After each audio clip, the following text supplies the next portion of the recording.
Savez-vous que l'intelligence artificielle représente une partie intégrante de notre quotidien?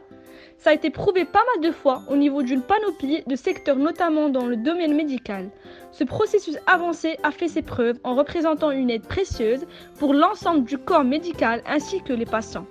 D'ailleurs, le sujet de l'intelligence artificielle et son lien avec la santé s'avère très vaste vu les nombreuses spécialités médicales présentes.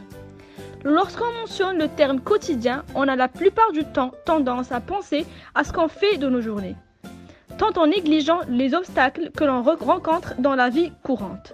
Ces obstacles différents selon la situation de chaque individu, à savoir que 20% de la population française souffre de plusieurs problèmes de santé à endurer quotidiennement pendant le reste de leur vie.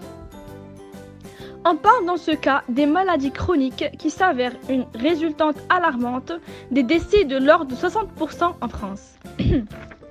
De plus, il faut savoir que ces maladies requièrent beaucoup d'attention puisqu'ils exigent une prise en charge ponctuelle et quotidienne ainsi qu'une bonne gestion des événements qui peut être stressante au fil du temps.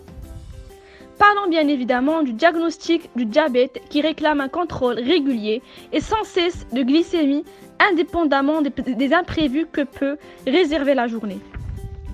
Ils disent que c'est un travail à temps plein.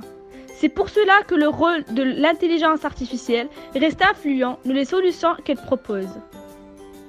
Prenons exemple de la fameuse pompe insuline qui est un dispositif électronique permettant de programmer l'insuline et afficher le suivi d'un taux de glycémie dans le corps.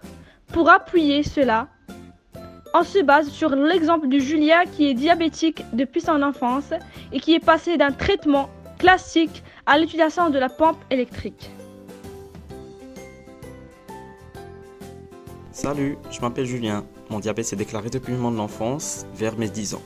Pendant mes études, j'ai fait prépa et passé les concours des grandes écoles. La période des études, c'était un peu le flou artistique concernant le diabète et la vie étudiante. Au bout d'un moment, j'ai trop tiré sur la corde, je faisais des hyperglycémies et mon corps était fatigué.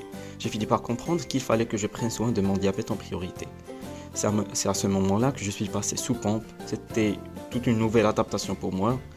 Au début, j'étais réticent, mais en réalité, c'était génial. Je pouvais avoir toutes les informations d'un coup d'œil.